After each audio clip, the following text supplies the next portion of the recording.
Mientras en Uruguay se confirmaron cuáles serán las primeras vacunas contra el COVID-19 en llegar al país, otros países ya van avanzados en los procesos de inmunización y uno de esos casos es el de Estados Unidos.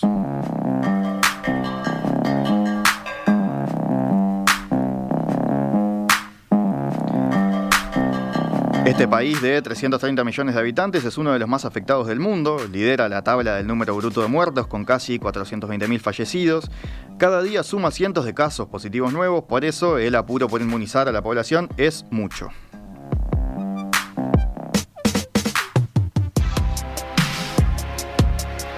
¿Cómo lo están llevando a cabo? Bueno, tenemos para proponerles ahora conversar con un par de personas que en distintos lugares del país para contar las experiencias en estos distintos lugares. Arrancamos con la médica intensivista uruguaya Silvia Pérez Proto, quien vive en Ohio, donde dirige el Centro para el Final de la Vida en la Cleveland Clinic. Silvia, ¿qué tal? Hola, ¿cómo estás? Muchas gracias por invitarme otra vez. Sí, hemos conversado contigo varias veces, ¿no? En este caso te llamamos puntualmente porque tú ya recibiste la vacuna. Sí, yo la recibí el 31 de diciembre y ahora me estoy dando la segunda dosis esta semana. ¿Cuál vacuna te diste? A mí me tocó la de Moderna. Acá llegó la de Moderna y la de Pfizer, y la clínica fue elegida para hacer un lugar de distribución. La de Pfizer necesita temperaturas muy bajas, entonces no se puede dar en todos los lugares. Entonces tenés que tener esa capacidad de mantener la vacuna en esa temperatura. Y la de Moderna no tiene ese problema, así que se puede dar en diferentes lugares. Nosotros tenemos las dos y bueno, a mí me tocó la de Moderna. La vacuna de Moderna, igual que la de Pfizer, capaz que acá hemos hablado más de la de Pfizer BioNTech porque es la que puede llegar, la que va a llegar. De hecho, la de Moderna sí, probablemente esté más dentro de Estados Unidos, ¿no? Por lo menos es el acuerdo que tenía la empresa con el país, perdón. Pero tienen, no sé de eso. No, pero te decía, tienen la misma tecnología, ¿no? Son dos vacunas de ARN mensajero, que son vacunas nuevas. Sí. En tu caso, ¿cómo fue? ¿Tuviste algún tipo de reacción adversa, ¿no? Como puede suceder con otras vacunas, o normal? No, la verdad que yo no tuve ningún síntoma. Me dolió un poquito el brazo, como cualquier vacuna, el primer día, y después ya no tuve ningún síntoma. Acá lo que hacemos es te la dan y te quedás 15 minutos, te dan como un reloj, y cuando terminan los 15 minutos devuelves el reloj y te vas, te lavas las manos y lo limpian, porque pueden haber algunas reacciones adversas en los primeros 15 minutos, y después nada más. La verdad que yo no tuve ningún síntoma. Y vas a la website al sitio web del CDC de acá y vas llevando todo el registro de tus síntomas todos los días y después semanalmente. Y la verdad que yo no tuve ningún problema. Estaba trabajando el día que me la di, seguí trabajando esos días, no tuve ningún problema, por suerte. El CDC, el Centro para el Control de Enfermedades. Sí, perdón, sí. No. Pero digo, esta exigencia de ir como llevando ahí un reporte de cómo van siendo los efectos, ¿es para el personal de salud o para cualquiera que se vacune ahí Es para cualquiera que se vacune. Y obviamente no es obligatorio, pero está muy estimulado a que la gente lo haga porque es una forma de encontrar más datos sobre la seguridad de la vacuna. En los estudios, como todos sabemos, por la forma de la pandemia, se tuvieron que hacer muy rápidos. Lo bueno es que las dos vacunas que son de ARN mensajero, los dos estudios se hicieron paralelos con dos empresas totalmente distintas, y los dos dieron la misma efectividad, alrededor del 95%, 94,5%. Entonces sabemos que es efectiva y que tenemos como un control entre una y la otra, ¿verdad? Y lo otro es que fue segura, los efectos secundarios fueron mínimos. Entonces eso hace que da tranquilidad a la gente que duda si dársela o no. Lo otro que sí, es verdad que para usar la vacuna con ARN mensajero es una nueva tecnología, pero ha sido estudiada por muchos años y se ha usado para tratamiento de cáncer, por ejemplo. Entonces es algo que Moderna venía estudiando hacía mucho tiempo. De hecho, el nombre de Moderna viene de ahí, ¿no? Sí, entonces eso es lo importante, que mi mensaje es, si alguien lo llaman para darle la vacuna, que vayan y se vacunen, porque la única forma de salir de la pandemia es cuando la mayoría de la gente está vacunada. Entonces, yo fui, me la di, demoré un poquito porque me había dado la del tétanos, entonces tuve que esperar unos días entre la del tétanos y la del COVID. Pero mi mensaje es, por favor, todo el mundo que pueda se vacune. Sobre esto que decías recién, ¿no? De que había pocos efectos adversos, o sea, ahí este periodo de espera que hacen ahí en donde el centro de vacunación, por lo menos entre tus colegas, que calculo que se habrán vacunado la mayoría, no hubo ninguno, no conoces a nadie que haya tenido ningún efecto adverso en esos 15 minutos de espera. En realidad conozco a una amiga que le bajó la presión arterial, Ahí va. pero nada más. Y la llevaron a la emergencia, obviamente, la trataron, pero está bien. Y lo otro es que nosotros nos vacunamos en 4 semanas la mitad de los proveedores de salud de la clínica, que son un número grande, 50.000 personas, y lo fueron haciendo en categorías. Entonces, yo como soy intensivista, estuve en la primera categoría. Las nurses que están en la emergencia o en los intensivos, y después fueron bajando y abriendo las opciones. Así que ya te digo, en 4 semanas la mitad de los proveedores de salud de la Cleveland Clinic se fueron vacunando. ¿Habían tenido muchos casos positivos, contagios ahí entre el personal de salud?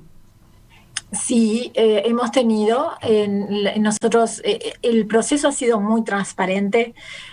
Nosotros recibimos los datos, hay como una presentación sobre sobre la pandemia, y incluye los casos de pacientes y los casos de proveedores de salud y cuántos están en CTI.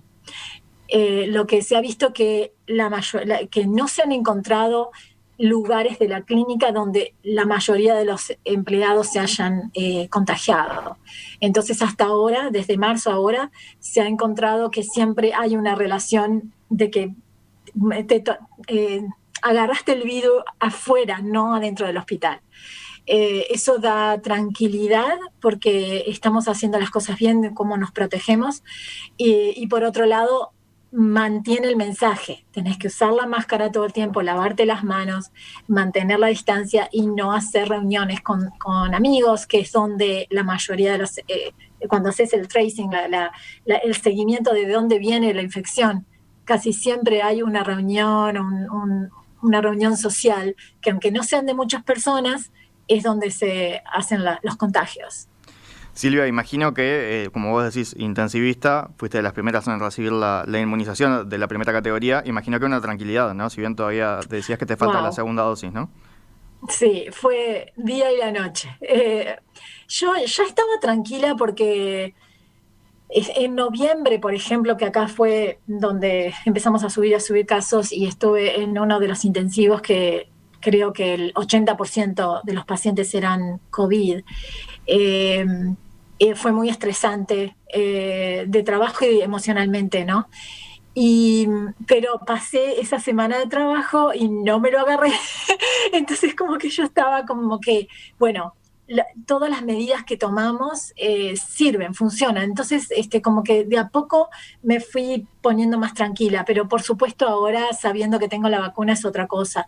Ahora quiero aclarar que tener la vacuna no quiere decir dejar de tomar las medidas. O sea, nosotros, aunque estés vacunado, tenés que seguir usando la máscara, lavándote las manos, manteniendo la distancia física con los demás, 2 metros, y no haciendo reuniones, porque hasta que el 70-80% de la población esté vacunada, no hay seguridad de que no se esté pasando ni siga el contagio. Entonces, es bien claro acá que vacunado o no vacunado, seguimos tomando las mismas medidas. Y en cuanto a un poco ya diste un pantallazo, pero un primer pantallazo, pero en cuanto a la distribución, de la vacuna y el plan de vacunación, ¿se está haciendo de manera federal, o sea, el gobierno central del país, o cada estado está como decidiendo cómo maneja el tema? Hay unas reglas grandes federales, y después cada estado toma sus medidas y cada estado tiene como su Ministerio de Salud, y la clínica tiene médicos que son consejeros de ese lugar de salud para Ohio. Entonces, por ejemplo, acá se decidió que primero se vacunaban los proveedores de salud, porque estamos en una masa crítica de la cantidad de nurses que hay disponibles para trabajar, la cantidad de doctores, y eso es lo que hace decidir que primero tenés que proteger la gente que va a cuidar a los demás. Ahora estamos en la etapa de empezar a vacunar a las personas que no son proveedores de salud. Entonces, el 21 de enero, acá en Ohio, se empezaron a vacunar los mayores de 80 y después, semana a semana, se va bajando de a 5 años. Entonces, a la semana siguiente, 75 años o más, 70 o más, etcétera. En la segunda categoría agregaron a las personas inmunocomprometidas y a las personas que tienen problemas de desarrollo, como síndrome de Down y ese tipo, parálisis cerebral, etcétera. Así que esa es la forma que Ohio decidió. Y como ustedes saben, la vacuna es gratis, el gobierno federal la está subvencionando, así que eso da tranquilidad de que vamos a poder vacunar a nuestra población rápidamente. Y Silvia, para terminar, tú comentabas recién, ¿no?, que en un momento ahí en cuidados intensivos era una altísima cantidad de pacientes con COVID, ¿no? ¿Eso cómo se llegó a saturar o lo contuvieron antes? ¿Y cómo está ahora esa situación ahí en Ohio? La clínica se preparó mucho para lo que le llamamos el surge, el pico de pacientes. Entonces teníamos todos en categorías y qué se hacía en cada situación. No nos llegamos a saturar, por suerte, y yo creo que es por la preparación que tuvimos. En un momento se abrió un cuidado posoperatorio como intensivo, o sea, llegamos a esa etapa de abrir un nuevo intensivo. Pero en realidad, que yo era parte de los doctores que cubríamos esa parte, no tuvimos demasiados pacientes y después la cerramos. Y otra cosa que se hizo en diciembre, después de las fiestas, ahí entre las fiestas, porque eso fue el problema. Otra vez, en las fiestas la gente piensa, me reúno con mi familia, no me voy a agarrar el virus, y ahí es cuando los contagios pasan más. Entonces vimos el aumento de casos, y las fiestas fueron un problema. Entonces la clínica, previniendo esa situación, suspendió las cirugías que son electivas con poco riesgo. Así que tuvimos 2 semanas de no cirugías, específicamente cuáles no se hicieron. Por ejemplo, las que el paciente seguramente precisa un día de CTI no se hicieron. Las que eran cirugías de día se continuaron, las que eran de emergencia, por supuesto que también, pero esas 2 semanas hizo que hiciera un buffer para la cantidad de camas que teníamos disponibles. Así que ya te digo, la clínica vino preparándose desde febrero en cómo íbamos a manejar la cantidad de pacientes, y la verdad que lo hemos hecho muy bien, por suerte. Silvia Pérez Proto, doctora uruguaya, intensivista, ahí en la Cleveland Clinic, en la ciudad de Cleveland, ¿no?, en Ohio. Muchísimas gracias, como siempre, por estos minutos en perspectiva. No, gracias a vos por invitarme y que tengan mucha suerte. Mi esposa acaba de llegar de Uruguay ayer y me dijo que están muertos de calor, así que espero que llueva hoy. Ojalá sí, para bajar un poquito. Bueno, gracias, chao. Chao, gracias a ti. Conversábamos recién con la doctora Silvia Pérez Proto desde Ohio, de Cleveland, la ciudad de Cleveland, en Ohio, conversamos con una persona que ya ha sido vacunada y ahora les proponemos seguir con otra, también en Estados Unidos, en este caso en la ciudad de Oxford, en Mississippi. Alguien con un apellido conocido para nosotros, Enrique Cotelo. Enrique, ¿qué tal? Buenos días. Muy bien. Buenos días. Enrique, en tu caso, ahí en Oxford, ¿qué vacuna te tocó? En Mississippi se está dando con la Pfizer y con la Moderna. A mí me tocó la Moderna. Bien, ¿y por qué empezó por ti? O sea, ¿por qué tú fuiste de las primeras personas en recibirla? ¿Cómo está haciendo esa distribución, digamos? No, la verdad es que yo no fui una de las primeras personas. Creo que esto era como el tercer paso. El primer paso era para los empleados de la salud y todos los conectados con la salud y los hospitales y los médicos. Y después eran los mayores de 75 años y todos los viejitos que estaban en las casas de salud. Y el tercer paso iba a ser los mayores de 65 años y los trabajadores esenciales, pero esa vez, en vez de trabajadores esenciales, que me hubiera incluido porque yo soy docente, se decidió abrirlo para todos los que tenían condiciones médicas anteriores. En mi caso particular es porque yo tuve un tratamiento hace unos años que comprometió mi sistema inmunológico y entonces yo calificaba para obtener la vacuna. Bien, y por las fotos que vi desde el auto, ¿no? ¿Recibiste la dosis? Sí, exacto. Es un proceso que el más engorroso es el de conseguir la hora. Porque el problema más grande que hay es que no hay suficientes vacunas para la demanda.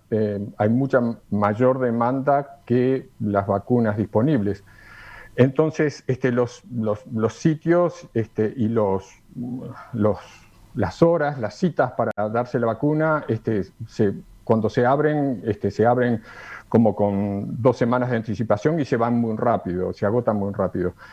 Pero después de obtener la hora, el proceso es relativamente rápido. Aquí, por lo que me dio la sensación, está a cargo de la Guardia Nacional, que es como el servicio militar civil, y los servicios de emergencia, que es algo parecido a los bomberos, pero es un servicio de emergencia. No son exactamente los bomberos, sino todos los que en un momento de una catástrofe tienen que movilizarse. Parte creo que es voluntarios, pero también parte está organizado. Estados Unidos es un sistema federal y entonces cada uno de estos proyectos de vacunación se manejan a nivel del Estado, ¿no? Claro, cada Estado lo maneja de manera diferente. De manera diferente, correcto. Ahí, entonces, bueno, el ejército no, la Guardia Nacional no solo puede estar involucrado en la distribución, sino son incluso los que dan las dosis, ¿no? Sí, y yo ni siquiera estoy muy seguro si realmente era personal médico el que da las dosis, porque de la manera que viene la vacuna se puede ver por la propia jeringa que es muy fácil de administrar, tiene como una manera de detener cuando entra directamente al músculo. Creo que es relativamente fácil y creo que se precisa muchísima gente, no personal especializado, no médicos ni cirujanos para dar una vacuna, porque realmente son 320 millones de personas solamente en este país que todas tendrían que vacunarse, ¿no? Ahí vos decías, ¿no?, que sos docente. Las clases se habrían detenido ahí a principios de año. Ahora imagino que ya se están llevando a cabo otra vez. ¿De manera virtual siempre o hay cierta presencialidad? Bueno, nosotros pasamos por diferentes etapas. Aquí está organizado por semestres. Entonces a nosotros nos agarró la pandemia por primera vez cuando los estudiantes estaban en las vacaciones de primavera, y eso fue hace un año. Imagínate, en marzo del año 2020. Y ahí se pasaron todas las clases a ser remotas, digamos, por Zoom o por algún otro medio, pero de manera remota, nada presencial. Después en el verano ya los profesores tenían la capacidad de elegir, pero la mayoría de las clases fueron remotas. Eso en el verano de acá. Y después en agosto, estamos hablando de agosto del año pasado, muy poquitas clases empezaron a ser presenciales, la mayoría remotas. Y ahora estamos empezando un nuevo semestre, que es el semestre de primavera del 2021, donde la mayoría de las clases siguen siendo remotas, pero por ejemplo yo tengo, mis clases son híbridas. Algunos días me reúno con los estudiantes de manera presencial y otros días los menos, pero me reúno de manera remota. No es totalmente normal, para nada. El campus está prácticamente vacío, todas las actividades continúan, pero la vida también continúa de manera bastante normal, digo, porque los restaurantes y los movimientos de los estudiantes prácticamente es normal y también bastante peligroso, ¿no? A medida que avanza la vacunación, la idea es seguir avanzando hacia la presencialidad más total. ¿Tienen alguna fecha pensada? Correcto, sí. La universidad nuestra, y eso depende de otras universidades, pero la universidad nuestra en estos momentos ya está planeando el semestre que empieza en agosto, ¿no? El año lectivo comienza acá del 2021-2022, comienza en agosto. E incluso para las clases de verano, junio, julio, agosto, que son como un entreaño, ya se está pidiendo a los departamentos que planeen las clases de manera presencial y para el otoño, para el comienzo del año lectivo, se pide de que se planee de que las clases vayan a ser presenciales. Yo no sé si eso no es un poco optimista, pero eso es lo que se está planeando, y además la universidad ya tiene planes de cuando tenga la vacuna, de administrar la vacuna en el campus, que es ese tipo de vacunación masiva, ¿no? O sea, todo el que entre se tiene que llevar una vacuna, una cosa así, media como a lo loco y indiscriminada, que es lo que realmente se necesitaría. Decías, recibiste la primera dosis, que te queda la segunda. La segunda es en 28 días. Yo tengo esta semana que volver a registrarme en el sitio web y entonces paso a los que ya tienen la primera dosis y simplemente tengo que elegir la segunda dosis. Se supone que es un poco más fácil conseguir citas para la segunda dosis. Veremos. Enrique Cotelo, desde Oxford, Mississippi, otra de las personas uruguayos que están recibiendo la vacuna en distintos países. Muchísimas gracias por atendernos esta mañana. Gracias a vos, Gastón.